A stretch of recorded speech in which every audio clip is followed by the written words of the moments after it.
நம்ம நக்கீரன் டிவியோட தொடர்ந்து இணைந்திருக்க பெல் சிம்பிளை கிளிக் பண்ணுங்க. ஒரு அடிப்படை கேள்விதான். மேலே தான் தண்ணி இருக்குமா, அதுக்கு கீழே தண்ணிக்கு கீழே போயிடுவாங்களாம். கீழே போய் அந்த காற்றை மட்டும் எடுத்துட்டு வந்துருவாங்களாம். எவ்வளவு நேர்மையானவர்கள்!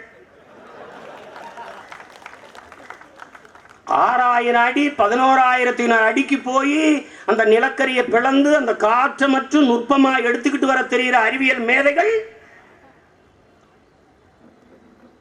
இந்த விஞ்ஞான மேதைகள் இந்த கடல்ல ஓட்டின எண்ணெயை வந்து அப்படி கொஞ்சம் எடுத்துட்டு போயிட முடியாதா? நீங்க 1000 அடிக்கு மேல வேண்டியதில்லை, 1 அடிக்கு கிட்ட கிடக்கு, அதை அள்ளிட்டு போங்களே.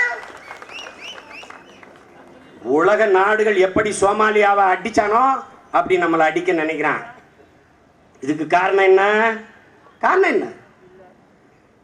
இந்தியாவில் பொருளாதாரத்திற்கு நோபல் பரிசு பெற்ற மேதை அமிர்த்யா சென் அவர் ஒரு நேர்காணல்ல சொல்றாரு, இந்தியாவில் மட்டும் தமிழ்நாடு தனிநாடாக போயிருந்தால் உலக வல்லாதிக்கத்தில் ஒரு நாடாக வந்திருக்கும். இது நான் சொல்லல, சொல்லிட்டு அவர் என்ன சொல்றாருன்னு கேளு. அதற்கு காரணம் அவ்வளவு செல்வ வளங்கள் அந்த நிலத்துக்குள்ள இருக்கு. இப்ப இதை புரிந்து கொள்ளணும். சாதாரண எண்ணெய் கழிவையே எடுத்து சுத்தம் பண்ண முடியாத இவர்கள்